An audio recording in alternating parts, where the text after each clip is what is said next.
Go. It says going live. Pop up.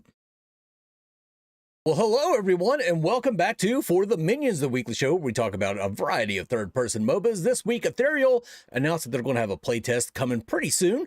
And then we got Maco and Overprime, and Predecessor really hasn't done much new this week. They just keep on keeping on, and we'll just discuss them just a little bit. But I'm your host, the Mangoose. Joining me as always, my friend and co-host, Jelly Knees. How you doing, Jelly? I am fantastic, Mangoose. Happy to be here. Now you've got a song stuck in my head now, so it's clearly going to be a problem all episode. But I'm excited to be here to talk about all the things. And we also got the Viking Jedi with us. Welcome back, Viking Jedi. Hello, what's up? What's up? Oh man, I'm excited, man. I've been having a great week, mostly playing VX, so I won't probably have a lot to say about Overprime and Predecessor this week. But man, the Ethereal news.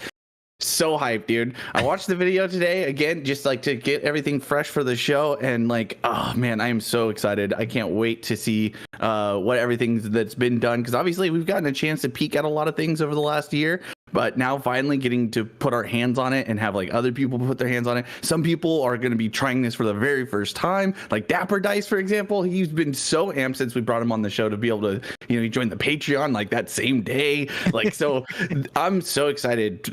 The Ethereal news is probably my favorite news. I know we have to talk about Maco and some of the other stuff, but the Ethereal playtest win questions are finally answered, and I'm so excited. Yeah, and I'm not gonna lie to you guys. I played like a handful of Overprime and a handful of Predecessor this week. I've mainly been playing single player Metroidvanias. I've just been in a little bit of a funk this week, both content creation wise and gaming wise. So I'll do my best, though. I'll do my best. So well, let's start off with Ethereal. I think that's probably the biggest news out of everybody right now, that we finally got a playtest coming. So Jelly, what do you want to talk? Guide us through this. When is it going to be? Who can play? When can they play? All that good stuff. I mean, first off, it's epic Mangoose transition right there. Yeah. It's pretty rare that Ethereal has news and neither of the other companies are going to suddenly announce something at the same time. Right. Yeah, that's usually how it happens, isn't it? Like, oh, we're going to have a console playtest then. Yeah. Oh my God. No, why did you leak that into the universe? I'm like pushing this live that I'm like, they're going to do something. Someone's going to announce something for May 5th through 7th, and I'm going to lose my mind.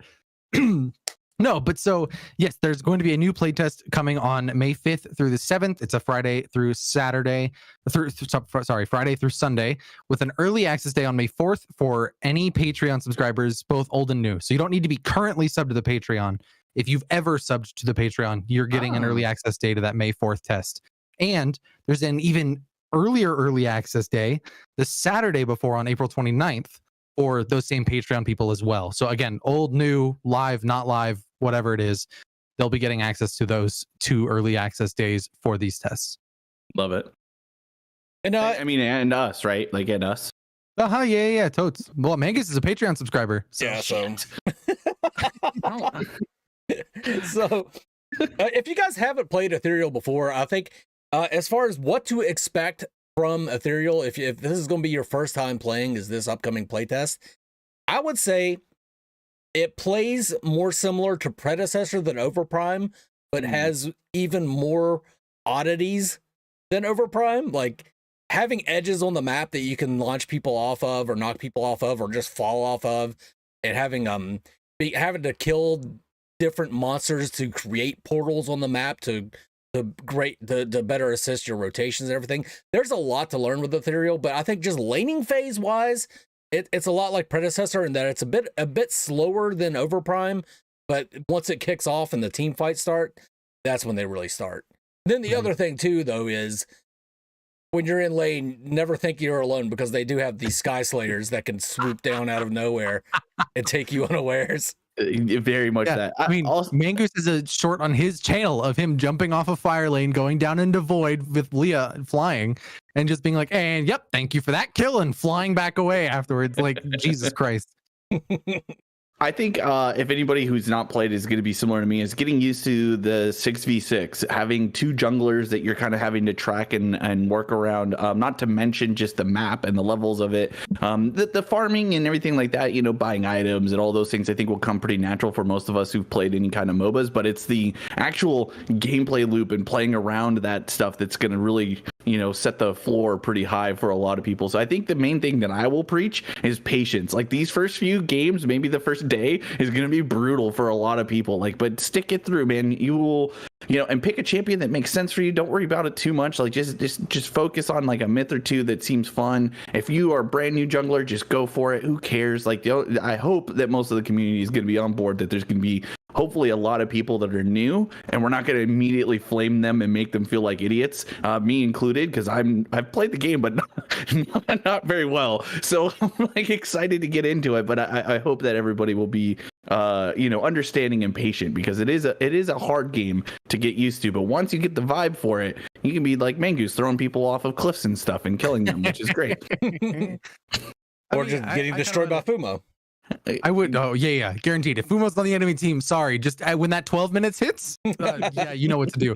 But the main thing I kind of want to echo out of that is, the game. It's been talked about in the past of being like the Dota 2 of 3D MOBAs. Right, Dota 2 is notoriously complicated to get into as a beginner player. So have fun with your first few games, right? Don't sweat too hard, and don't sit there going like, I died 8 times. It'll be okay. I promise you. Once you figure it out, you'll figure it out. It'll click. It'll make sense. You'll have a lot of fun, but don't worry about those early games too much, because it's going to happen. Almost everybody's new to the game. If you're against a tester, then I wish you luck. But but yeah, honestly, it's super excited to have this test coming out and everybody being able to play the game again. The new map. Nobody outside of testers has played the new map yet. Yeah. Right. It was still the old map in the last test. So that by itself is a huge change of like just quality uplift and just all the other things that are there as well. And there's a different field of view now, right? That you can select between the immersive versus the strategic. So you can be either a little bit further away or deep in. I prefer to be a little deeper in, be up close in the action. Yeah. But Mangoose likes to be deep, guys. I like to be deep. But yeah, you do have that option now, which is nice. Yeah, and I personally prefer the immersive camera as well. That's a little closer. It's a little more like the Paragon Predecessor Overprime camera view. Not exact, but it's much closer to that. Whereas the strategic just pulls you out in a way a little bit more. And so it's super exciting to have that in there for people to choose kind of their play style, what they prefer to see, and all that kind of stuff as well. And what I know for me, like when you were talking about it in the video, I was thinking like, I bet for certain myths I would prefer one camera over another, and having like, because it does obviously gives you a little bit extra vision. So maybe if you're playing a certain type, you might prefer that versus being more immersive, like you were so I think it's cool that it's toggleable, like and in game, like I can be switching maybe as I want to and not have to feel like oh man, I picked the wrong camera this time. So effed. So like that makes me really excited. I'm just excited in general. I think it's going to be super fun. Do we know like all the myths that are going to be available? Like, do you have a list of them? We'll have 10 myths. The pre-alpha 7 that we've had before, right? That were in the last test, with the addition of Malware, XCL, and Kalia. So all 3 of them will be in this test as well. So it's. Malware guys is my boy, dude. Can I say a little something? I've known about malware for a while. I've never, and I got, when Jelly told me about malware and gave me a little bit of insights about it, I was like, this is speaking to me. This is a champion that if I didn't know any better was being built for the Viking Jedi. So I will be one tricking that guy the entire test. Probably doing bad on him, but I don't care, because he is my favorite. I'm so excited that malware is going to be in. Oh, thank you. Okay, sorry. He's a lot of fun. So you're fine. Say again, Mangoose? Yeah, malware's a lot of fun. He's a fucking blast to play. All the skins are going to be available as well. All the skins that they already have made. Not going to be a shop. It's if I'm getting that right. Jelly? Yeah, Jelly, are these skins recolors of the original skins, or there are no recolors? Wow. No, there's including base skins, right? So the 10 base skins, will have an additional 13 skins of varying amounts for each myth. Each myth will have at least one skin going into the test. Nice. But some myths have 2, and I think there are 2 of them that have 3. But so yeah, everybody has a skin. They'll like 23, including base skins total. None of them are recolors. They're all completely unique concepts and ideas.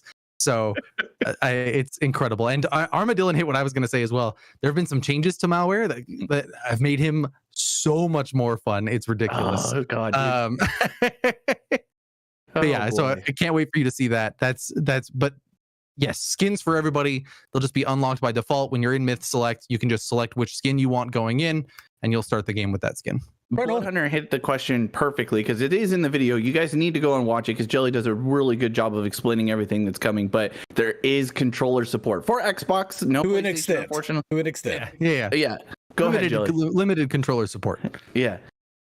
But yeah, but like Viking said, for Xbox controllers, there will be controller support. You have to go in the settings, hit enable controller, and then you can run around and do all that stuff using your Xbox controller as well.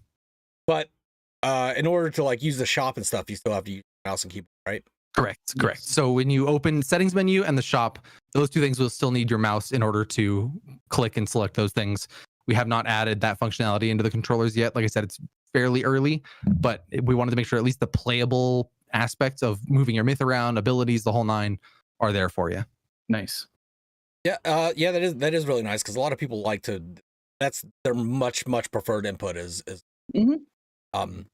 Luckily, I have an Xbox controller that I'm not going to play Ethereal, but because I can't play for shit with the controller, I can barely play with a mouse and keyboard.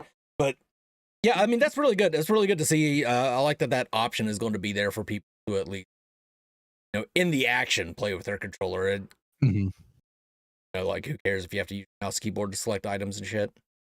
Yeah, exactly. We're gonna throw the smallest bone to controller guys, but then otherwise, meh. Right, just like the console guys, right? Yeah, fuck those guys. The other thing is surrender was added to the game, so that's boo.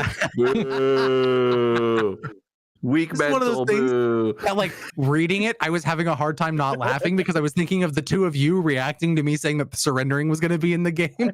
I literally, as I was watching it, I was like.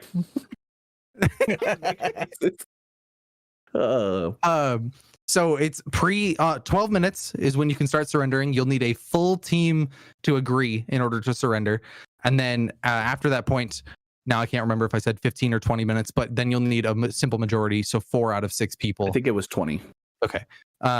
You'll need a simple majority, 4 out of 6 people to agree to get to surrender.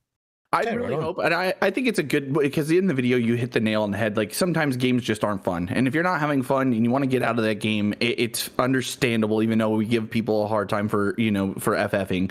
The thing is, to me, when you surrender in a playtest, I think that you're really doing yourself and the teammates and your opponents a disservice. So I really hope we don't see a lot of surrenders because people are struggling, or again, people are being toxic. So really try, I hope, during these playtests, because you only get it for a few days, guys. So try and maximize your games and get familiar with your myths. Even if you're behind, man, that's fine. Just keep trying and learning. Don't FF. Don't, if you can avoid it. I mean, again, if you're not having fun and everybody's not having fun, then I guess get out of there. But I really hope we don't see a lot of surrendering, because it is a bit annoying and a disruption to the system. But of course, it should be there, even though I booed. My advice whenever you're playing Ethereal is pick the myth that you want and look at their kit and think, what cool thing could I do with that kit? And then try your best to do that. Because if you are able to pull it off, even if you lose horribly, if you're able to do that one thing, if you're able to grab that person and throw them off the edge, if you're able to catch like 5 people with a Noxus light, whatever, and then drop the bomb on them. If you could do all that kind of stuff, then you're going to be hooked. Jumping off of lanes from one to the other, being able to fight Atropos, being able to do all of those cool things, climb walls, fly, break walls, the whole 9. If you think that would be fun to you, do focus on that stuff. Absolutely. Yeah. No shit. I always get like a little bit of a vertigo a little bit whenever I jump from one lane. Like, huh? Yeah, it's a little. Everyone's first time jumping off of a lane. That's the feeling, guaranteed. Yeah. Like, It's true. Or being thrown off of it, also kind of a bit weird. That's a whole different feeling. That's just screaming. Yeah, there's nothing worse than coming through the portal and Haran is sitting right there waiting for you. I just hope that the main thing is that everybody has fun, man. Like it's been something that people have been waiting for close to a year at this point. You know, we've been asking playtest win just as much as console win, and I just again I agree that surrendering should be there. I hope that people use it when necessary and don't abuse it, right? Because it should be something that is there to help people continue to have fun. But yeah, if games are toxic or whatever, first of all, report people through the proper channels. I know that the Ethereal Discord, I think, has something in place or should have something in place that, you know, you can screen capture someone is, you know, using things that are inappropriate. We want to catch those things. So, and I'm assuming the team wants to catch those things. But the main thing is, again, understand this is for 3 days. If you're not a Patreon member, if you're a Patreon member, you get extra days. Just again, a reminder to everybody. But I think it'll be a really cool opportunity. And so don't be toxic. Understand people are going to be new. Hopefully, most of the testers that are familiar with the game are going to be there and offering insights and not just wanting to get on their one trick and, you know, slam on some noobs. You know, I really, really hope that doesn't happen, actually. But so maybe a talk can be had for those guys. But you know, little huddle up with the testers. Yeah. But testers are only allowed to play customs against each other. Everybody else is Yeah, that's the other thing. Customs will be available if you have 12 people that are willing to do a custom. But kind of like Predecessor was at first, or I think they still are. You can't do a custom like 3. Yeah, you need a full lobby before you can do a custom. Yeah, but the other thing is Reconnect has been added to the game. The Reconnect didn't exist in the last test. So if for whatever reason you crashed out, you needed to restart, whatever, you just opened up the lobby and had to matchmake again, which was leading with a lot of these weird lobbies back and forth of like 4v6 or 5v2, like because people would disconnect or crash and they couldn't get back into their game. Now Reconnect is a thing. So if you load 6v6 and somebody leaves and they're trying to come back and they're not just being toxic and leaving, they should be able to come back into the game and continue that 6v6. And there's a party limit, right? So it's a limit to 3 in a party? Yep. You up? Okay, so you're not going to get 3 of us could queue together, but no additional people. Okay, you're not going to get dookied on by like 6 people playing all together. Yep, exactly.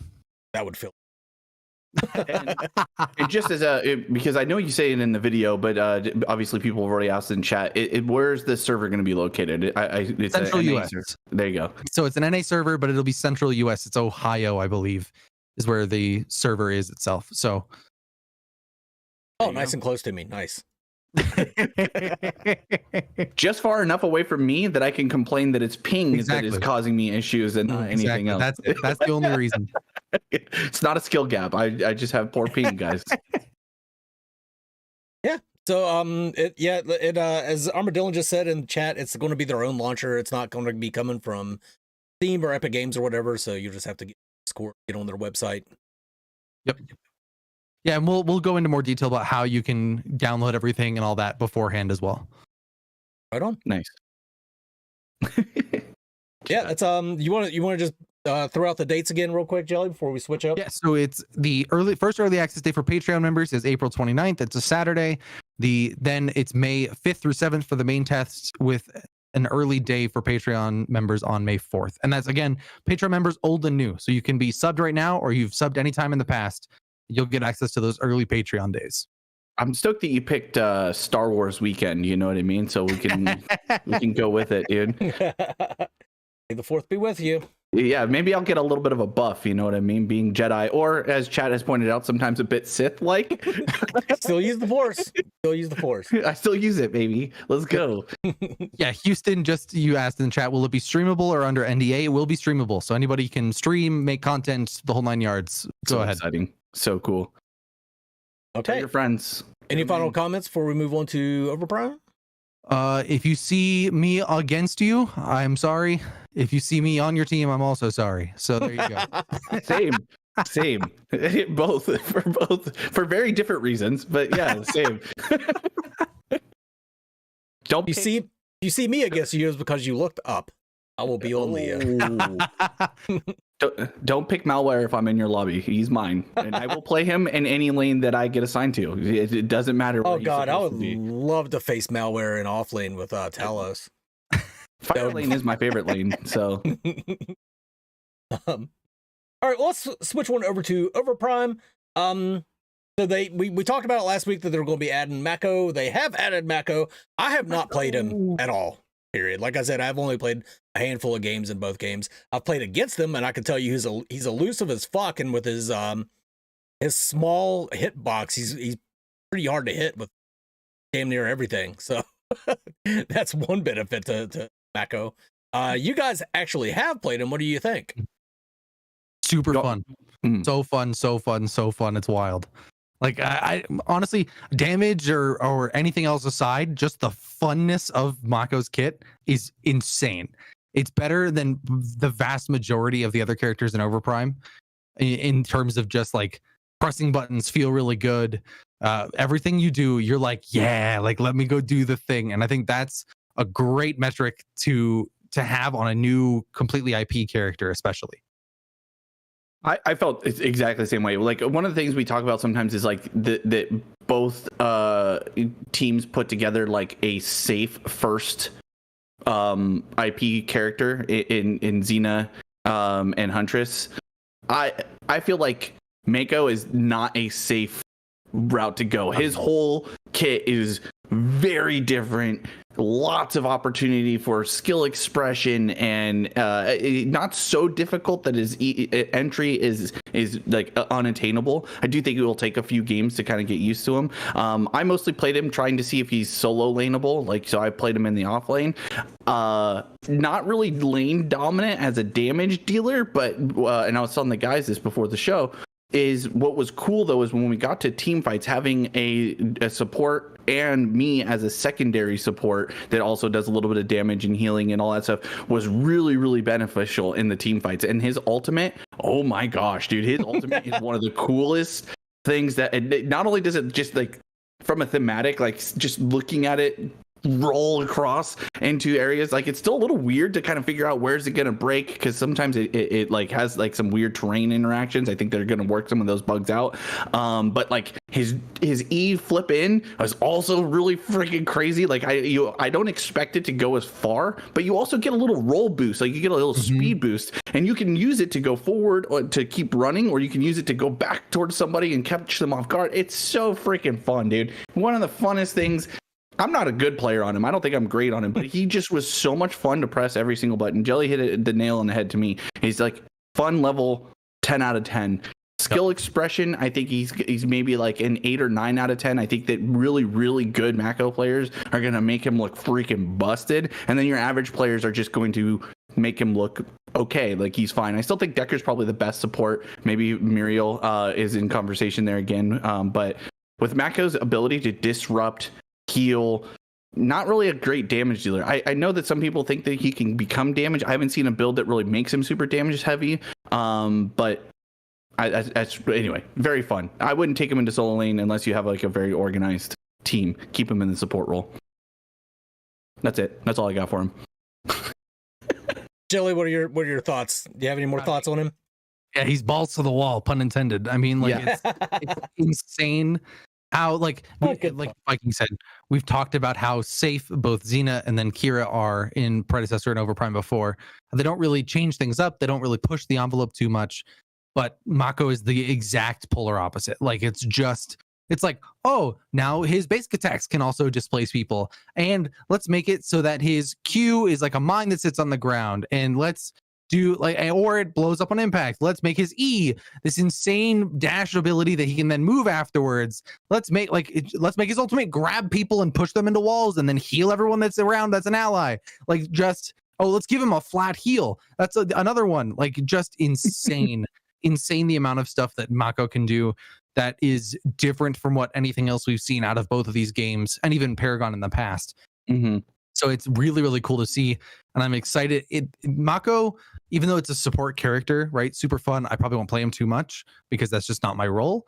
But it makes me excited for future characters. Yes. It makes me excited for Adele. It makes me excited for whoever's coming after Adele. That I'm sitting there, I was like, okay, now you've shown me, yes, Xena was safe. Xena's cool and all, that's fine. Mm-hmm. But whatever. But now you've shown me that you're willing to push the envelope to some extremes. And I want to see what those extremes are in other roles, not just in the support role. Yeah. Very, very cool. Cool character. One thing I think we do need to discuss, and this is part of the questions for FTM, but I think we should probably bring it up now. Sure. He has a bit of RNG in his kit with his basic attacks. His basic attacks have a chance to knock back.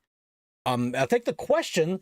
Let me pull up the entire question, since we're just going to get into it right now. Why not? So the question was who asked the question? It was basically just talking about the RNG. Crimson Rage. Yeah. How should RNG be a bonus mechanic? Yeah, obviously, which is obviously applying. Yeah, it's applying to other games as well. But I mean, specifically, we could talk about Maco. Like being for me, what I noticed was that the times that it procced were not always times that I wanted it to proc. Yeah, you know what I mean. And I could see like there was a few times, even again playing as offlane, where I would do something that would push or cause the disruption that is great, but it would also then push or disrupt my teammate from being able to follow up on it and keep doing damage. So it was like I started to question whether or not I should be using my autos to help my team put out damage, because what if I'm now bumping them out of an ultimate or a skill shot or something else, because it's just unpredictable. So not knowing that every fourth shot it's going to do XYZ thing, it was, to me, had me questioning whether I should even be using my autos in team fights. Now, when it's solo 1v1 or in the lane, maybe it's not that big of a deal, but like obviously that's not always how you're going to be using him. And so having that displacement as part of his RNG was very like, am I going to get it back to back? Am I going to get it? Like, we don't know. It's very difficult to ascertain. So to answer the question, I think in this case, RNG in general, I think is okay as long as it's it sounds weird. Predictable RNG. Yeah, in a way that makes sense. Like it's not just straight RNG just to be RNG. Like there's got to be something where you can still play around it. So to me, the difference would be neutral or beneficial RNG versus detrimental RNG. And I consider Maco's basic attacks a detrimental RNG, because if you don't know when it's going to happen, a knockback or a pushback of any kind, like you said, could push people out of abilities, could push them into safety, could push them out of basic attack range, could push them out of your abilities, right? That's detrimental RNG. Whereas somebody mentioned crit chance. Crit chance to me is a beneficial or neutral RNG, and that if I don't crit, I'm not going to hurt my chances of something else happening. Right. If I do crit, it's beneficial, that's great, but it doesn't mean that I'm not going to be able to do something else as a result of that crit, right? For Maco, I would rather see like every fifth basic attack knocks heroes back, because then at least that's on me to use my skill to know how to play around that. Use my E to jump in, dash behind them, and knock them toward my carry. 100%. And then whatever. But then I know my fifth basic attack is the one that's knocking back. For instance, and it's not even RNG, but Wukong's right click that knocks people back. That is detrimental 100%, because it's a melee character pushing people away from him. Unless you're trying to get away from them, it's terrible. Right? Like it's this weird mechanic to have to play around that feels more detrimental than helpful. And that knockbacks in general can feel that way a lot of the time. Sure. But so I think I'd rather just have, at least with Wukong, I have a way that I can say I know when I'm going to knock back. Right. And have that control. Whereas with Maco, I don't have that choice. And the thing to me too is like there is like maybe some if they really want to keep it as RNG, and I didn't notice it when I'm playing him, and so maybe I'm wrong, and someone in chat can correct me if they know. But like it's not even like his ball lights up a different color or something else to let me know, hey, your next auto is going to have this effect. And so I think if they were wanting to really kind of still keep it as an RNG aspect, having some kind of like notification to you as the player, or even maybe to the enemy, that hey, like this the RNG is procced, now your next auto is going to do this enhanced thing. At least then I can do what you're talking about. I can play around it. If I don't want it, I just throw my auto off into the nothingness and go back to just autoing like normal. You know what I mean? And it is what it is. Or I play around it and it is what it is. But like not knowing ever, to me at least, in the heat of the battle, it's to me it seems like it could be tough, especially even when you consider his ultimate also can do the same thing, where you might accidentally send the whole enemy team flying out of everybody else's ultimate, like, you know, so you got to be careful as it is. But again, at least that's an active choice, not RNG. So I from that perspective, I don't like it. But I think to your exact description, some RNG like crit chance, whatever. So there's other types of RNGs that exist out there. I think those are fine if in most games, and I think that having RNG can be fun. It's just in this current iteration, I don't think it works. Yeah, I think RNG could be a lot of fun, just not on the basic attack of a support that knocks people back. That's that's the incorrect way, I think, to apply RNG. In Crimson Rage's question, he brought up Wukong. I think that's fine. Like Wukong occasionally like gets extra gold from a minion or something like that, but you never really know where it's going to appear and all that stuff.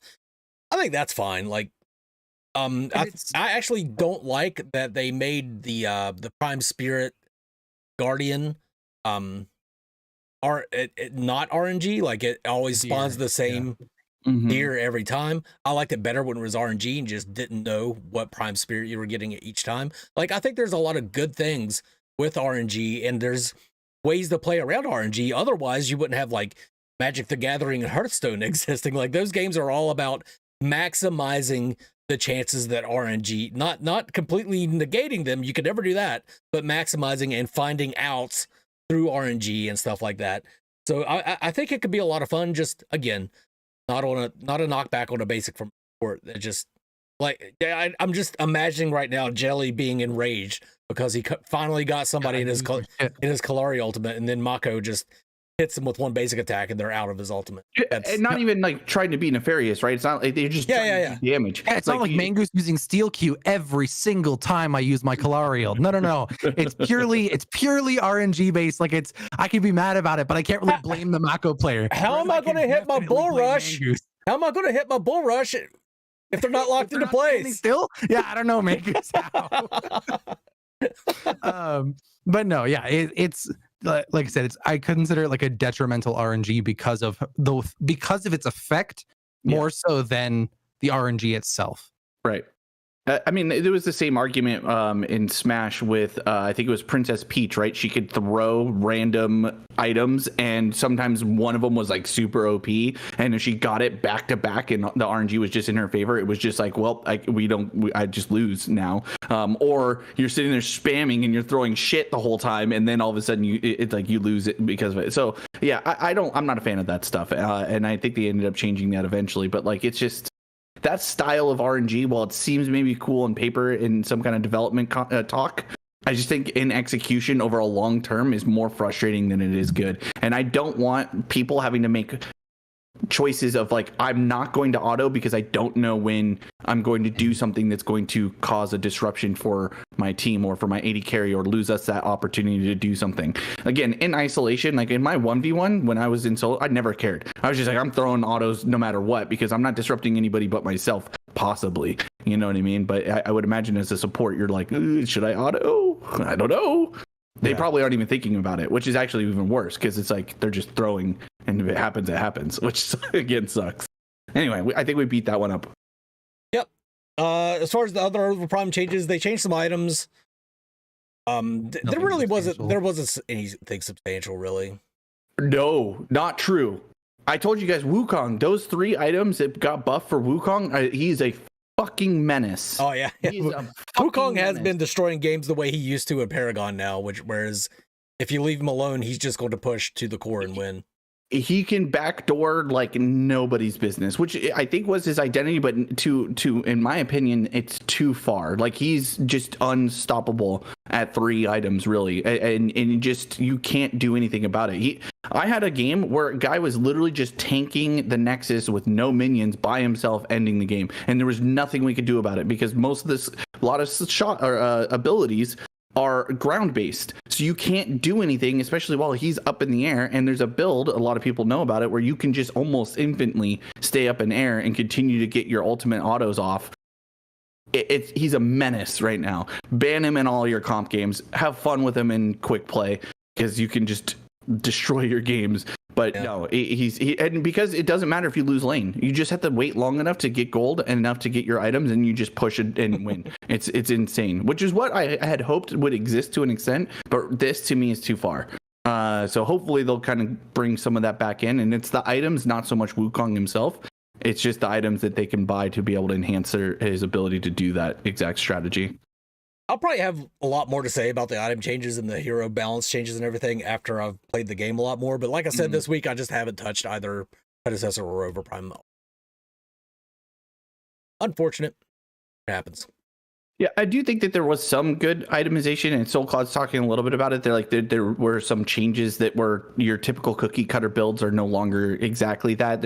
I wouldn't say it's like super far down. It's not like it's crazy itemization changes, but I do think that there were some meaningful nerfs and adjustments, and same thing towards some of the champions as well to kind of create a possible meta shift. I still think in Overprime's favor, almost every champion is fairly viable in the right hands of as far as skill is concerned. Like, I don't think that there's any like this guy is the worst and cannot be played, and if you pick him in your games, you're fucking insta losing. I don't think that that's the case. I think that everybody is fairly viable, which is nice to see. Yep. You guys have anything else to say about Overprime before we move on to Fred? Nope. No. Oh, rank reset. Oh yeah, rank reset. Yeah, we forgot about that. Yeah, rank reset. So you do have to do. Oh, actually, speaking of ranked, so not only did they do the rank reset, but everybody has to have 12 playable characters and be level 10 again. So they moved it.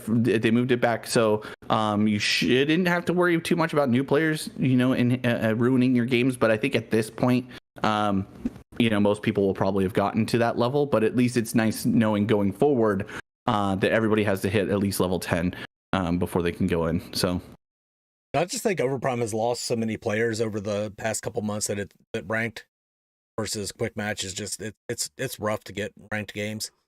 It's rough to get quality ranked games. I would agree with that. I don't. It's because we've talked about it so much, and I'll just quickly touch on it again for anybody who's tuning in on the VOD and stuff like that. It's mostly, to me, just comes down to the post 20 minutes. The post 20 minutes is still just not fun. It's just a stare off at mid lane, waiting for someone to make a mistake and get picked off, and then you go after and you just dance around the neutral objectives because that's what ends games. Or now somebody didn't ban Wukong, and Wukong just backdoors and ends the game by himself. So it's like that's to me the state of ranked. Now, granted, I haven't put a lot of games in it, but that's the feeling that I got as well from the vibe, I guess, in the Discord and stuff like that. Is it just those post 20 minutes, it just gets really, really dull, unfortunately, because everything else about the game is not. It's so weird that it's like that hard shift. It's like going from black and white TV to color TV or something. You know what I mean? Like in the first half, it's like vibrant and alive and interesting, and ganks are impactful and it feels good. And then 20 minutes hit, and unless somebody's like super far ahead, you just get into a stalemate for another 10-15 minutes until one team finally manages to pull it out. Like it's just wild. Or somebody FFs. Like something like, even when the patch dropped, I read through the patch notes, and then I sent Mango's message, and I was like, I'm ridiculously underwhelmed by this patch. Like, yeah, they changed items. Yes, they added Maco. Maco's super fun. Like I said before, super fun character. But the fact that they didn't touch on any of the stale issues of the game were frustrating. Like, it made me want to play the game less, even with a new character there, because I was like, well, it's still the same game. The new character's not going to change that. Like, whatever. Like, it's not good, and they need to do something about it. Your camera's frozen, by the way. Not on my side. It is on our side. It is on everybody else's side, yeah.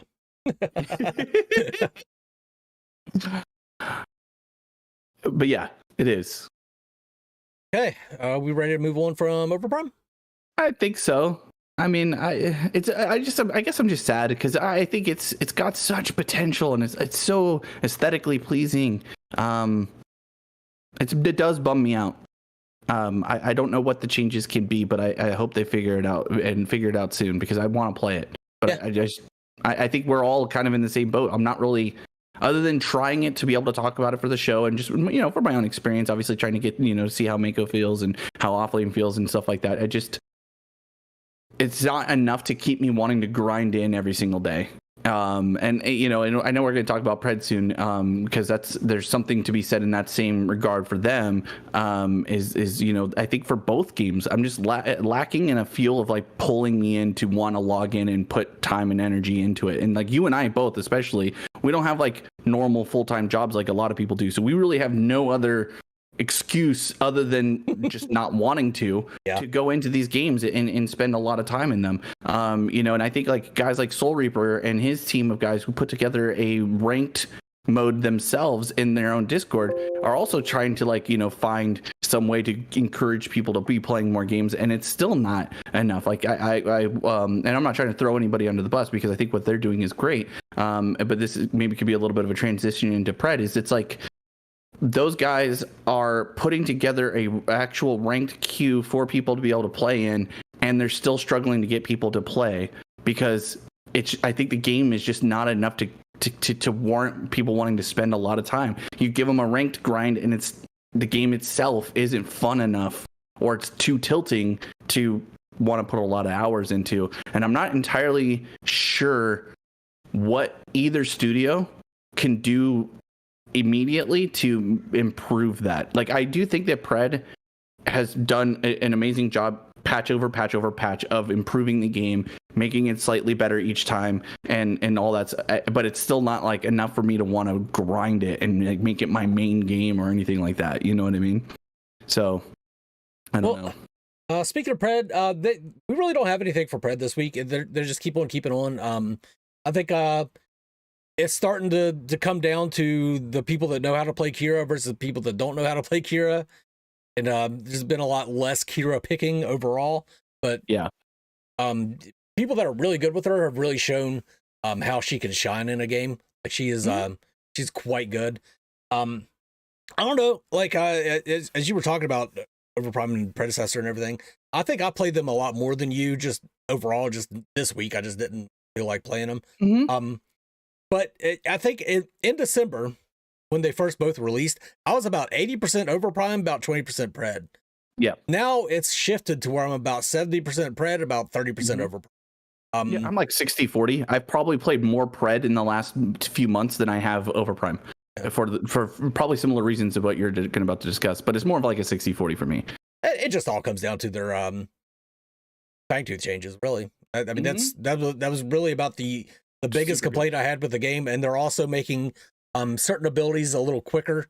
A little, like, they made basic attacks a little faster, which I felt that I said it back in December. I felt that everything was a little floaty, including Decker's stun bomb and everything. And everybody told me that I was just an Overprime fanboy, and that I just didn't like skill shots. And now that they've actually changed it, everybody's like, "Oh, okay, yeah, maybe Mangoose was onto something back then." Imagine that. Everything's a little less floaty now, a little more crisp, and I think that has contributed to my enjoyment of Predecessor a lot more over the past few months. I agree. I think I've me changing away from solo lane, because I was getting really frustrated playing solo lane, mostly just because it felt like it really did feel like I had to play solo. Like, it wasn't like I was playing a team game. You know, once I started talking to some people and reading up on some of the guides that I would see in the Discord, it was like, no, you just need to, in solo, you just push. You don't try and group, because you're sacrificing too much if you do. And that, to me, started changing as a style that I didn't really want. I didn't really want that to be the style. So when I switched to playing mid lane, and feeling more like, you know, playing some of the mages, I had way more enjoyment with the game, because I felt like I could actually get around and interact a little bit more. And that improved my enjoyment with Predecessor, especially being able to group up for the objectives and feel like, you know, I was contributing in some capacity versus just, you know, solo pushing and hoping that I don't get ganked, you know, by mid lane or, you know, jungle or whatever. But yeah, so welcome back, Jelly Knees. Hopefully you're back. You don't know if you're back? I'm back. Okay. We've transitioned a little bit to Predecessor. So we have transitioned. We're talking about Pred and just our experiences. Have you gotten to play much Pred this week? Played a couple games before VX dropped and then haven't played since. Same. We've been playing a lot of VX. Veiled Experts, for those of you who don't know. It's in a beta test right now, and it's super fun. Yeah, I don't think I think Pred still has room, definitely still has a lot of room for improvement, as does Overprime. But both of them, they have a lot of stuff that they could change to make the game a little bit better. But overall, I think Pred is making those changes now. They weren't making them before, whereas Overprime has kind of stalled out a little bit as far as major changes to the game. I think I mean, it was nice to see them change it to where taking Prime didn't just kill the enemy team outright. Like that, and people probably don't remember that. It used to be, it didn't just kill the core and the inhibitors, it dealt damage to the enemy team whenever you put Prime. Yep. But yeah, they still need to make some major changes to their objective, I think, before Prime can really come online. My hope for Overprime at this point is that they do like this giant refresh patch that's going to like change a whole bunch of stuff, add new stuff, fix the minion problem, fix the post 20-minute game problem, and do a bunch of that stuff. And to an extent of what we've seen in the Fangtooth changes from Predecessor, right? Like the Fangtooth changes fundamentally changed how that game is played in a positive way. And I hope that that happens similarly for Overprime at some point. Yeah, hopefully we'll see something happen though. Yeah, I mean, and we've talked about it, and I was hesitant to agree at first, but I think that the idea of it seems like their patches are always like 2 weeks behind or something. Like it just feels weird when they buff certain things, nerf certain things. Like it just like Spirit's Teardrop in Overprime got the cost got increased, and it needed it. It needed it. Fucking 2 months ago. Yeah, like you know, I don't know, man. Anyway, we should be transitioning into Pred here, right? So what do we got to talk about? There's nothing going on with Pred, really. I think we've already talked about pretty much everything I wanted to talk about with Pred. If you guys are ready to get into the questions from the community. Yeah, I think so. Again, I do think that as far as Pred, we talk about it each week, and I keep iterating it. I think that Pred has improved week over week. I think that they do things fairly slow and safe. Which is not necessarily a bad thing, but it's also not super exciting. So I don't really get like I was hoping that Huntress or Kira would be more exciting than she is, but she's just an AD carry, and that's about it at this point to me. I still think that she has fun opportunity to be skill expressive. I'm sure that there's some people who are already one-tricking her and finding really neat, interesting ways. I haven't seen it yet, so if anybody has like some YouTube highlight of Kira doing really cool things that I haven't seen before, please link it in the FTM Discord. I would love to watch it and learn about it. But ultimately, it's just like meh. Yeah, she's cool though. Like I said, people are finding their pace with Kira. Yeah, I'm sure there are some cool shit. People doing cool shit with her out there. She's fine. Let's transition into the questions for FTM from the community, and the Discord is linked in the description below if you guys have your own questions that you throw at us. Go. So let's pull up these questions. First one is coming from Jalea. You could build your dream hero kit using a skill from 5 different existing characters. What would you come up with? Also, what existing or future character would be their rival or ally? That's a rough question to answer there. I already have my answer. What's your answer? Go for it. I want Malaya and Kalari, a mix of their abilities together, and it'd be the perfect kit. Yeah. I love Overprime Kalari, I really do, but she's not who Kalari is to me. I want OG Paragon Kalari back with here we go. We're going to really mix and match now. I want OG Paragon Kalari with the Predecessor right click where she can double dagger and she has 2 charges instead of just 1, because I think that's a fantastic change. And then I also want Malaya's ability to select a person to hunt down, and if she does it, she gets benefits from it. But if they kill her, they get benefits from it too. Right on. I want the full like min-max Kalari build of a character. I'm in. I'm so in. When I looked at this question, the one I immediately thought of, and I think I've brought this up like pretty much every week now, Kwong's kit in Overprime, I think, is the absolute best example of a hero kit in any game I've played. Everything is so tight and fucking works together so well in Kwong's Overprime kit. It's not. I'm not trying to fucking say that Overprime is better than Pred because Kwong is so goddamn good, but Kwong is fucking great at Overprime. If you've just played him once or twice, you're going to think he's absolute dog shit because you're not used to the way he plays and the way you're supposed to use his abilities. But when it clicks for you, how everything interacts with each other. And it's not just that it's not just the basic, I do this combo, I do Q and then E and then right click every time to pull it off. No, you've got to mix it up. It's a little bit like Crunch. It's a little bit, I think Crunch is another great kit, but it's a little bit like Crunch where you need to set things up, but you don't have to preload it like Crunch does. So, I mean, just everything about Kwang's kit, I think, is just fantastic. And if we could get more kits like that in both games, I would be a happy boy. Yeah. I have no idea how to answer this because I think we'd have to think about this one like all week to well, and I did think about it too, and I still like, so the problem that I run into is that I wouldn't change any like I wouldn't steal an inspiration from the kits that are in these games. What I would do is steal inspiration from other games to put into these games. Yeah, I thought of that as well. Yeah, so I would there's a lot, man. There's so many different ones. I like.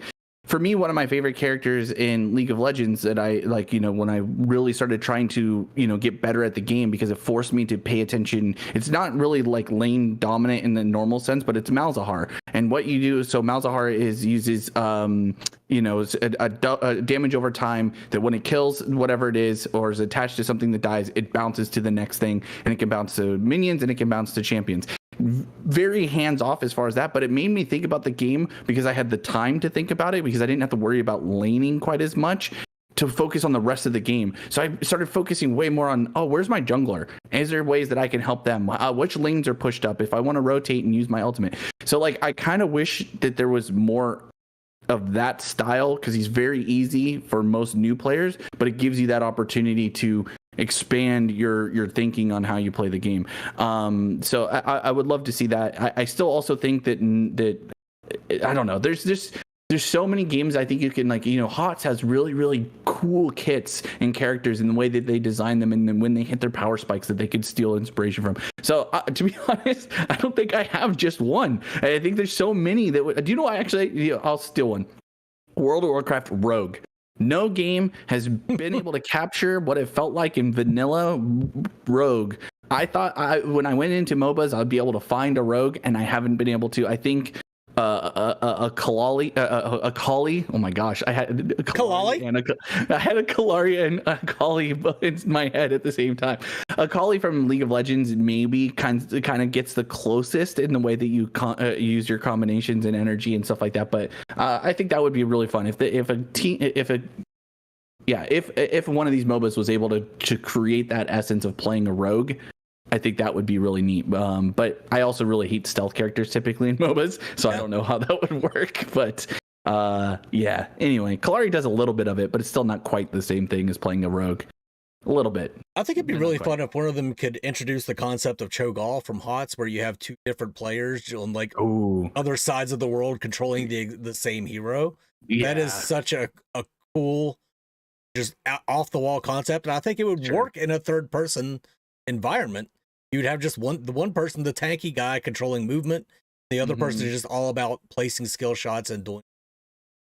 I've done that with my wife before. We both sat down and I was mouse, she was keyboard, and we were moving around and playing on a computer. But I agree with you. I think that there are some creative, clever ways to be able to do it.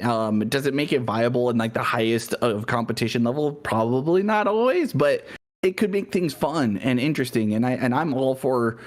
I know a lot of times, even when I was talking to Soul Reaper this last week, he always tends to think about the game from, 5v5 competitive or really high solo queue mentality and and how the game works from that. And I respect that. And I think that the game should be balanced in a sense around those things. But when I think of hero kits, I want something sometimes where it's just, this guy's just fun to play.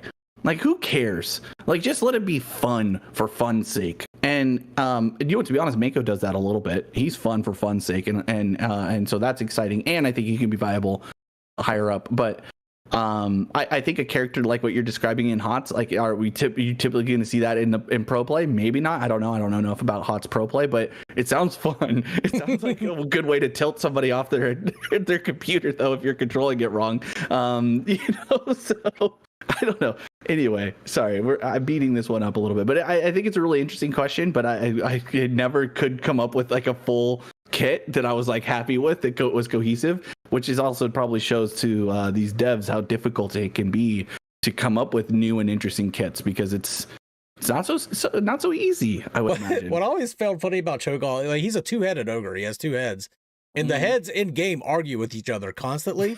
And I can imagine that's how the players playing Cho'Gall are. Like, why the fuck did you move over there? Why can't you hit your fucking abilities? You know.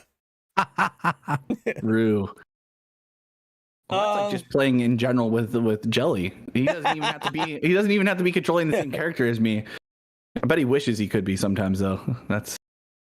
Let's move on to the next question from Brady117. Do you think non-hard crowd control abilities such as Murdoch's pushback, Phase's alt push, Howitzer's mine, or even Gideon's small pull should cancel abilities to cooldown? Even ults, simple example would be Phase ulting a Murdoch, right-clicking her out of it. Should it just push her and still use the ult, or as it is now, should it completely cancel the ability? We kind of covered this a little bit last week. I don't think anything should ever put... If the ultimate hasn't dealt damage yet, then it shouldn't go on full cooldown. It should go on like half cooldown or something like that. But especially, it feels especially bad if it's something like just a quick knockback. Or Gideon, this is the Gideon in Overprime. His right click is a suction cup, pulls you to the center. That interrupting people is it's so tilting, so tilting. Yep. And now I'm imagining all the times Maco has accidentally interrupted abilities with his knockback. Yep. On his basic the attack. fact that Gideon right click and Maco basic attack RNG is effectively a stun, right? It's not just a displacement that I'm moving you from one place to another. Now I'm actively unable to do other things, which is a stun, right? Yep. That sucks. That feels so bad. To me, there's it's a nuanced answer, but I wish, like, in those moments, like, so for example, using the right click from Gideon to pull somebody, I'm fine with it pulling them, and it just now changes the way that the interaction of whatever ability was being used is used. So like if you were lining up a shot that was requiring a skill shot, but now I got pulled a meter to the right, I just miss. Okay, that's fine with me. I think that's a good interaction. You know what I mean? But like, and there's some where it kind of, you just need to know the rules. Like, what is unstoppable? What isn't unstoppable? What ultimate is always going to go off? What ultimate isn't? What abilities cancel other abilities? And I think with especially the complexity between the two games, you just don't know. And with Predecessor, I think the thing that's extremely frustrating is like trying to CC layer and not knowing if that person, like, because they're just spamming R over and over again. And it's like, okay, am I just going to eventually get this? And it doesn't matter how much CC you're putting out and stopping me from it. Eventually, I'm going to get it off unless you kill me. And I hate that. I think that you should be, as a team that's going up against somebody, rewarded for managing to knock them out of their ability. And it forces that person to be like, hey, do they have the cooldowns up that can stop me? And I can't just press the button and get away with it. So there does need to be some nuance, and I do think that right now both games, especially with displacements, it feels like it's might as well just be a full-on hard CC stun, because it knocks you out of being able to press buttons. You can't press buttons while you're in air. You can still take damage while you're in air, or all those things, and it's uninteractive in a really bad way. So I think both studios need to figure that shit out and make it better and feel better. And I don't have an exact solution for them because I'm not a developer, but as a player, and especially as a casual player, it's so frustrating. It's so frustrating. So I hope that answered the guy's question, but a really good question, Brady. We kind of talked about it last week too, but still, it's a good question and a good thought process. Next question from Starcore Zach. Do you think that it's strange that most recent original hero for both Predecessor and Overprime appear to draw strong connections to Overwatch heroes? While not carbon copies by any means, I do find it interesting that they both come out near each other and look like have similar abilities to Overwatch heroes. Reaper for Kira and Wrecking Ball for... What's the name of that fucking hamster? Is it actually Wrecking Ball? Or no, not Winston. Hammond. Yeah, there you go. Hammond. I think there's only so much you can do as far as originality goes. I don't think they really aimed to make a Reaper clone in Predecessor when they made Kira. I don't think they aimed to make a Hammond clone. I don't think they were trying to draw inspiration from Overprime, but from Overwatch. I just think a lot of it's just parallel thinking, really. There's an amount that there's no such thing as an original thought anymore, right? Like almost everything can be pointed back to, if they didn't copy that thing, they at least drew inspiration from that thing, right? And so with Kira and Predecessor though, and Vala and Hots, I mean, there's a little more there, but like you said, parallel thought processes, right? Like thematics are so played out at this point, but when you think of, I want a character that's going to be riding on like a ball, right? And walking around on a ball. Like, okay, great. One, you're going to kind of naturally start to gravitate toward things that you've seen with characters that already do that. But you're limited by your own thought at the same time. Whereas like, well, now that I've thought of Wrecking Ball from Overwatch, now I have to actively try to get out of thinking of Wrecking Ball from Overwatch and need to you almost have to convince yourself out of thinking about that character, which is its own task by itself, right? But nothing's original, everything's derivative, right? Like it's just it sucks. But I wish they did something. I think Maco and Kira are two different examples of the same problem. I think Maco to an extent is feels like familiar-ish, that we've seen this kind of thing sort of before, but not nearly as much as Kira feels that way in Predecessor. Mm-hmm. Yeah.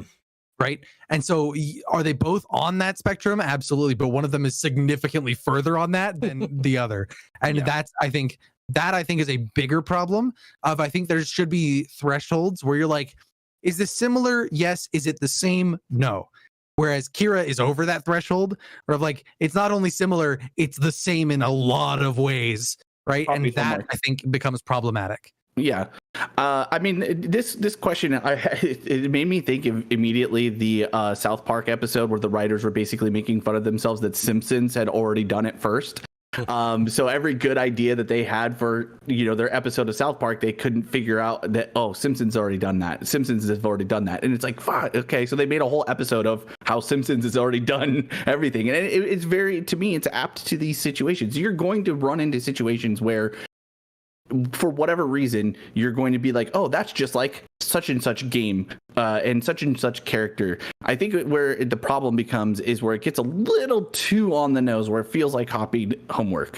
And that's where I personally start to be like uncomfortable. It makes me feel like, did you really just one for one almost everything across this? Like, because it's not just the abilities, it's the aesthetics, it's the, you know what I mean? Like, did you just change like the voice line slightly? Like, put the commas somewhere else, make the periods a little bit different. Like, it just starts to feel, like you stole it rather than that you took inspiration from it. I'm all for borrowing inspiration from things that have existed before. Like, there's no, like, I think I made the joke that, like, World of Warcraft can't have a claim to all dwarfs, just like D&D can't, like you can't, there's going to be some crossover of a dwarf with a hammer or a dwarf with a big beard and, and being a blacksmith and stuff like, because that's just naturally lore at this point in the fantasy world. But when you get into like named characters with very specific lore and very specific abilities and you're just one for wanting them, I think that becomes problematic, and it starts to feel like, can you do anything your own? You want to call this an original hero, but how original really is it? I think Pred has some work to do in that regard, and I think Mako maybe borrowed some aesthetics. I don't think his kit feels very much like most other kits I've seen. Even the Overwatch character that they're describing, he uses a tether to be able to do the things that he does, and it's not, and he launches way up in the air, and he does like to me, like there might be some overlap, but it's very, very small. And I think to Jelly's point, it's like, being on a spectrum of inspiration and borrowing versus outright just stealing an idea is two different things, and one I think is okay and paying homage to something that's creative and cool, and another one is just outright theft, in my opinion. I think it's also a little more difficult to come up with an original ADC kit than it is to come up with support or mage or offlane kit. ADCs are just boring as fuck in general. There's only so much you can do. Press left click to make them more interesting without doing something that a bunch of other people. Yeah. Because go ahead. I was going to do another example, but we're good. Yeah, let's move on to the next one here. Are there mechanics from other games that you would like to see in one of the remakes, either as a hero kit or in general? A couple examples: Shimby could have been rhythm based, a League of Legends Bard like passive where you have to collect chimes over the map that stack up personal buffs, a more physics based hero where their damage scales off the velocity and the objects they fling on top scale, etc. I have a list on my computer of character ideas from other game genres that I would love to see put into a MOBA. And my list was specifically more toward Ethereal, right? But it could go for any of these 3D MOBAs, right? And a rhythm-based character is exactly one of those ideas, right? Is that like that would it be extra difficult and you need to be the right kind of person to do that, right? Like me playing a rhythm character versus Viking playing a rhythm character are going to be two very different plays of that character. Yeah. But at the same time, like that would be such a cool idea of something you could bring from somewhere else to the 3D MOBA space to create a unique experience. And I think there's plenty of options like that. Another one that I thought of is, and this was from League of Legends and Valorant, released a character, I can't think of what her name is in Valorant, but Zeri in League of Legends. They talked about like trying to bring an FPS to a MOBA, right? And like doing all of these things.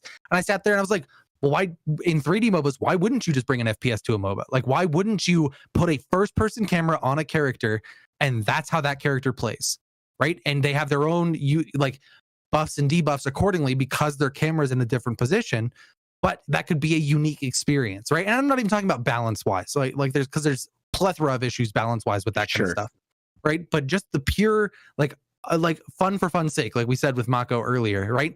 That kind of stuff could be fun for fun's sake and could be a cool addition into these games that has not been explored yet. I agree.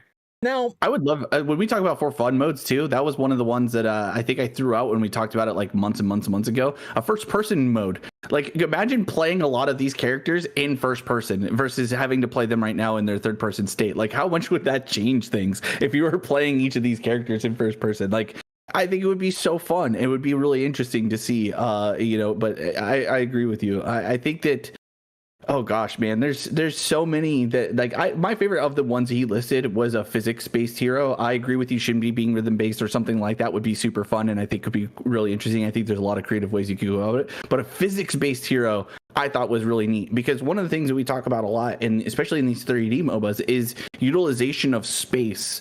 And I think if you have a physics-based where it's like, jumping off of something and then landing and doing like a superhero punch or, having a hammer or something like that and creating a bigger, amount of damage or a wider damage or doing something else that's physics. Or again, the longer I hold this, the more damage it's going to do.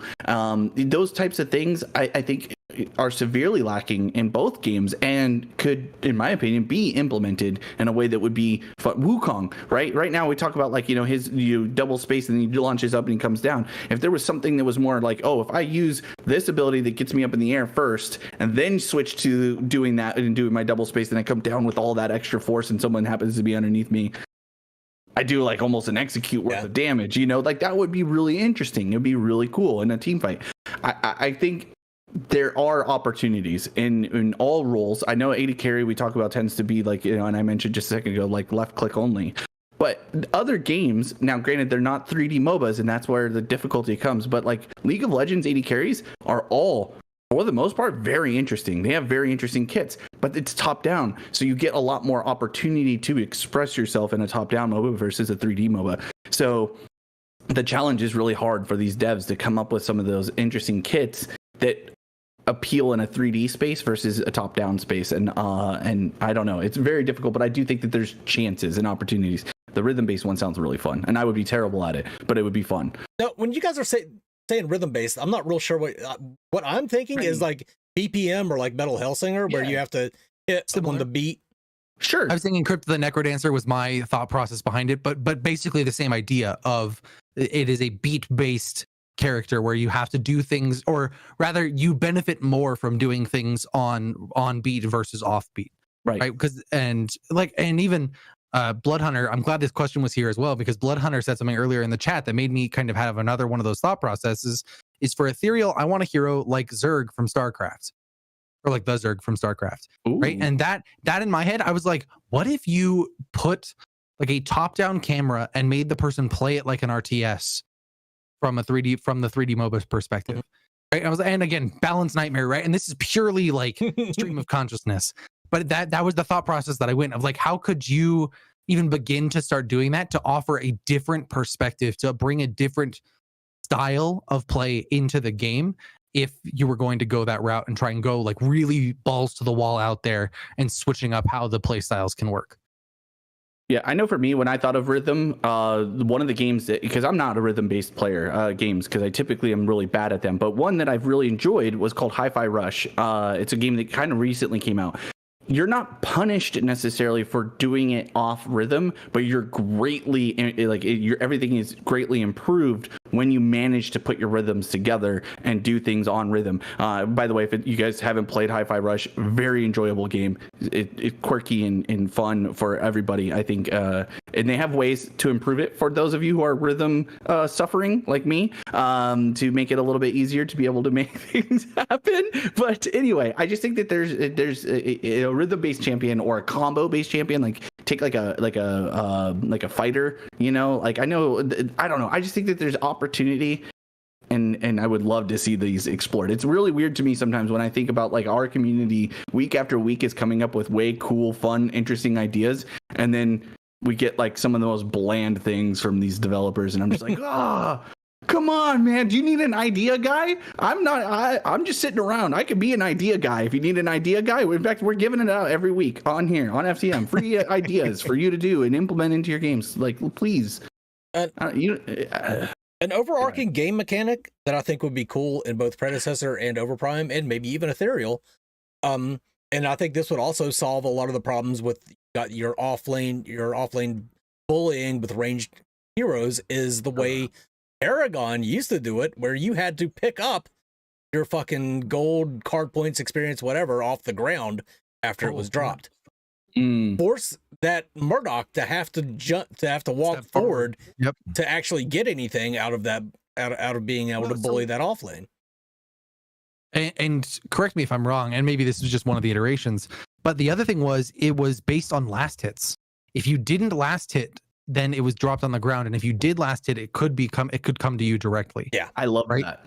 And so there's benefit of that, of now not only are you prioritizing last hits, but now if they're missing last hits, they have to put themselves in extra danger to go get the scraps, because it wasn't full XP. It was only area XP, right? But you had to pick up the scraps yourself off the ground, and I thought that was a cool, like aesthetically, it was a cool thing to do for that game, even though I know a lot of people hated it. But I think for me, I remember when I was playing it was when they would, like, somebody come into your lane and pick it up, or like the support would pick grabbing this stuff, and it was local. It wasn't just like your experience to be picked up. It wasn't your gold to be picked up, and you're like, bro, why you're picking up all this? Yeah, I need that. Like, so that was, I don't know. I do think though that there's a way again to find that happy medium of like, hey, I want to punish these off, and I think Pred actually does a decent job where the solo laners have opportunity to bully the shit out of those ranged guys. Now, every once in a while, you'll get a ranged guy who just is really, really good and manages to make it work. But in Overprime, it's way easier to get away with the ranged into melee. It's very, very punishing. Because the lanes are shorter, there's just a lot more movement abilities. There's the portals when they open up to be able to escape. So there's a lot more, I think, that makes it harder for the melee guys to go up against ranged guys. It's mainly the bushes. Well, bushes definitely help, but I also think that with Pred, not having bushes makes trading super difficult regardless, because the minions will chase you for fucking ever, which also then messes up your lane, because now you have everybody all over the place. We don't have to go down that road. I think that's a problem into itself. But at least bushes gives you that opportunity to be able to reset and be able to poke and then come back and do all that fun stuff. But there should be a happy medium, and I think Pred does a better job of allowing melees to punish ranged offlaners. Overprime does a better job of being able to have trading patterns that are a little bit more cohesive with other MOBAs, but they also allow for ranged champions to abuse melees for a while. Too. The other overarching mechanic that I thought of when I saw this question, and this would apply far more to Overprime, I think, than Pred, is, again, I'm going to pull from Here's the Storm here, shared experience. Mm, that would be So interesting. that would be a way for Overprime to keep people in a lane, and actually punish people for leaving their lane. So, if you've never played Heroes of the Storm, it's shared experience across the team. Anytime a minion dies, everybody it goes to a collective experience meter, and everybody levels up off of that collective experience meter. And what that does is it forces people to actually stay in a lane, because if the enemy team is soaking a lane and you aren't soaking the experience out of that lane, your entire team gets way behind. So that would be a way. Right now you push a minion wave in Overprime underneath the tower, it doesn't do shit, and there's barely any punishment for it. Like they lose some gold, but it's really not that much. If they're losing out on experience for their entire team by doing that, then that's a different matter entirely. It would keep people from rotating as much, because once you rotate, you're missing out on experience for your entire team. If you miss that rotation, I don't know. I don't think that would be a great mechanic. I think there's better ways to solve Overprime's issues, but that's something to be looked at, I guess. I think it would be a great mechanic, to be honest. I actually do, because it same thing with HOTS right now. I mean, not that I'm a great HOTS player, but like you have to pick and choose when you're going to group and when you're going to 5-man. And I think that Overprime's struggles is exactly what you're describing, is that it's like after 20 minutes, it's just group or you lose. And that's the problem, is like there is no like, hey, do you know what? Right now they have all their lanes pushing into us, and they're sacking XP to be trying to do whatever. We could have our guy. That's a catch-up mechanic, or if anything, you know what I mean? Like gold and XP being collected in those side lanes to try and bring yourself back into the game, and then group for the objectives. I don't know. I think it would be great. I don't know if it would solve all of Overprime's problems, but I think that would be something that would change the dynamic of what we currently have, and Overprime could benefit from it the most. I think it would really make it way more interesting. So I would love to see that. I don't think they will, but I would love to see it. I don't think they will.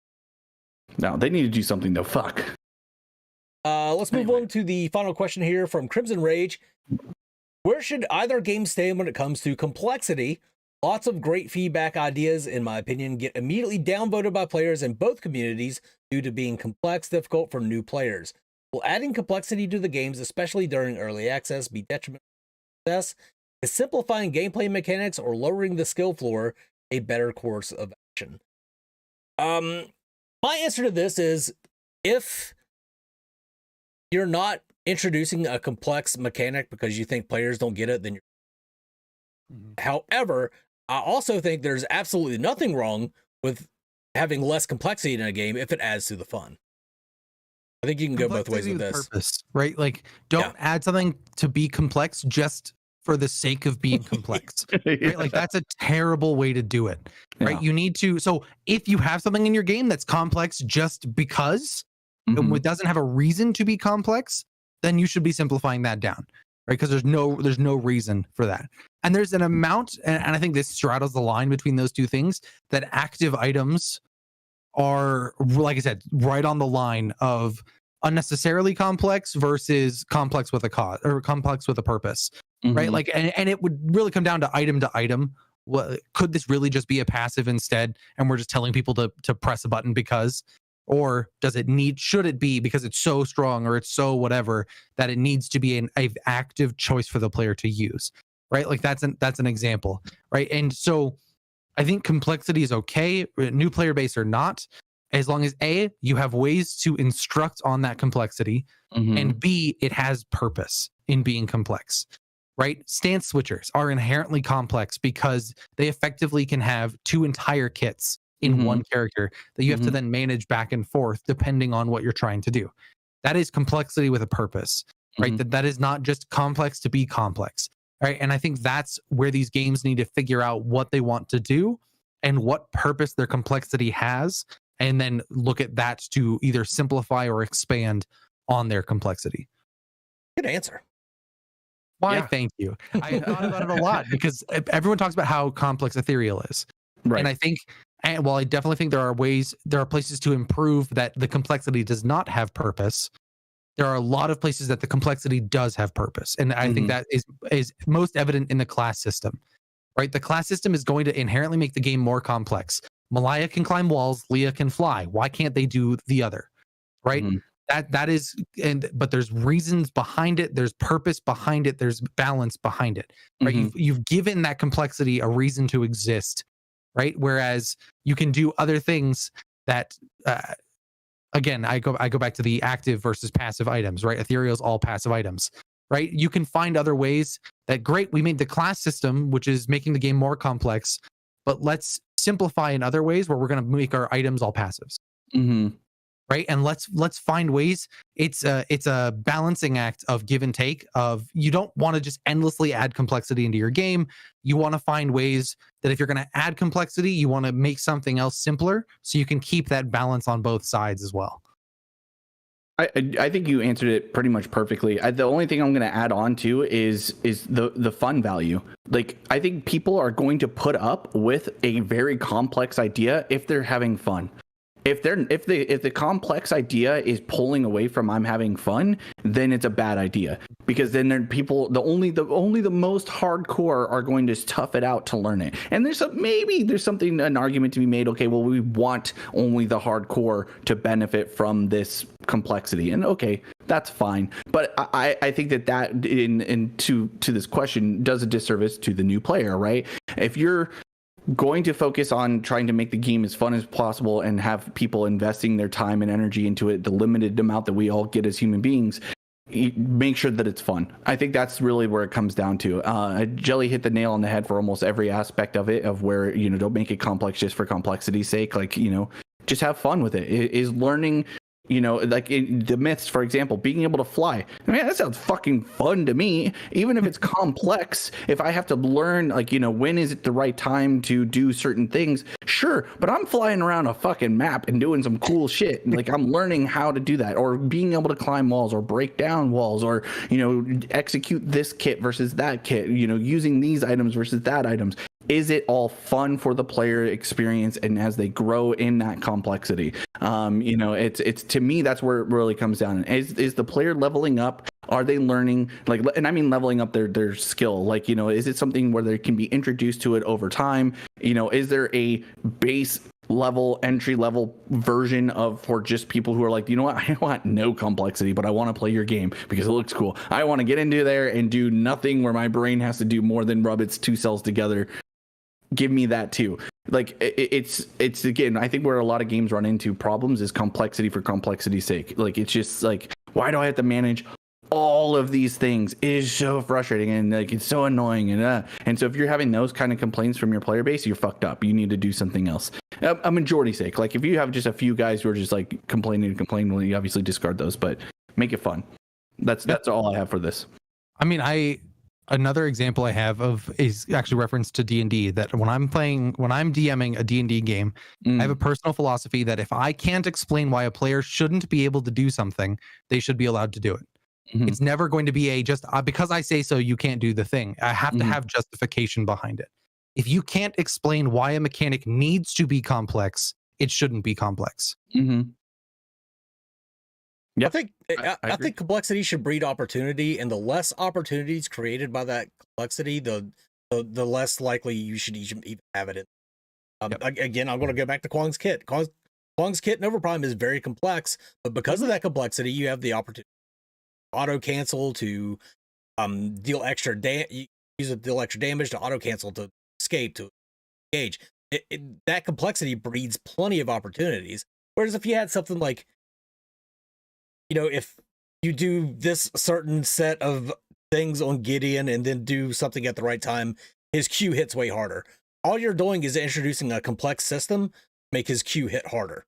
Like, that's not cool. The way Fault did his kit is every once in a while you would be able to reset his abilities, which for the most part meant that you would Q, right click Q. However, it also created opportunities to use his E to E, Q, and then E to escape. It created plenty of opportunities in Gideon's kit. Yeah. Anyway, dead game.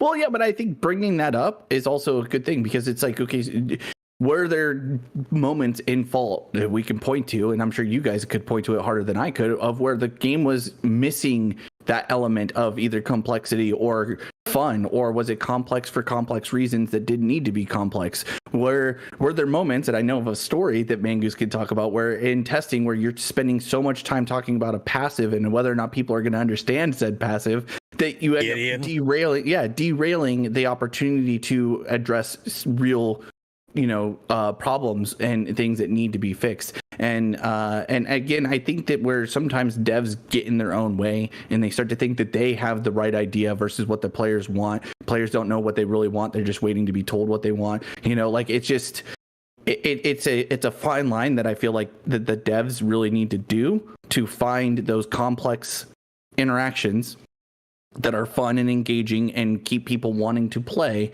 versus it's complex and I don't like it, so I'm not going to play because it's too complex, and I have other games that are less complex that are fun, and I'm not going to be tilted out of my mind and yelling at my friends over Discord because the game's complex or this mechanic's complex or whatever. So I think that's the real question, and the real answer is like, are we making a fun experience versus just an experience that we think is cool, and so because we think it's cool, we're going to keep it in our game. Yeah, I mean, Fox McCloud hit it perfectly as well. Like Mangu said, Vault did a good job of adding complexity in the right ways, in my opinion. And I agree. The vast majority of complex features in Vault, the aspect system comes to mind, right? The aspect system was a cool complexity to add into the game. Did it make the game more complex? Absolutely. Sure. But was it a way that it was complex that benefited the game? Also, absolutely. And there were issues with the aspect system, but from an idea standpoint to implementation, it was 95% of the way there most of the time. And I think that is kind of what you should strive for when introducing stuff like that, is, again, complexity with a purpose. All right. That's it for the sneak in another one, but we could save it for next week if you wanted to. Yeah, we'll save it for next week. So we're going to start wrapping things up for tonight. Bloodhunter, we'll get to your question next week in this segment, but yeah, any final thoughts before we roll out, guys? And go ahead and plug yourselves. Okay, that's it. You can go plug yourself. That's a different stream. So I've been streaming a little bit more this last week, playing Veiled Experts. So if you guys haven't checked it out, it is in a beta right now, open test. You just have to go on to Steam, I think, or on Epic Store, and you can get it. Yeah, so follow me on Twitch, follow me on Twitter, and here on YouTube, where I upload the VODs now instead of live stream. I just upload my VODs from Twitch onto YouTube. That's all I got. Sorry I didn't play enough of these games to have a lot more spicy takes. Hopefully I didn't make anybody cry this week. Delanese? Yeah, Ethereal test is coming up April 29th and May 4th for Patreon members, and then May 5th through the 7th for everyone. Exciting times. I mean, Fortnite Hates Me Too already joined the Patreon actually while we've been in here. Oh, nice. I sent that link, and I almost immediately got the email saying that he joined the Patreon. So, I mean, that's fantastic. So yeah, join the Patreon if you want access to those early days. And then otherwise, just make sure you're keeping an eye out for how to download the game and get access and all that stuff when that comes out. I'm so excited. Ethereal win. Appreciate everybody hanging out with us this week. Not a whole lot of news. The biggest news, of course, coming out of Ethereal, which is really cool. Everybody's been looking forward to getting their hands on that, and I'm looking forward to. But that is going to wrap it up for this week. Thank you to everybody that's watching the video. Thanks to everybody that's stayed with us in the live. For now, this is the For the Minions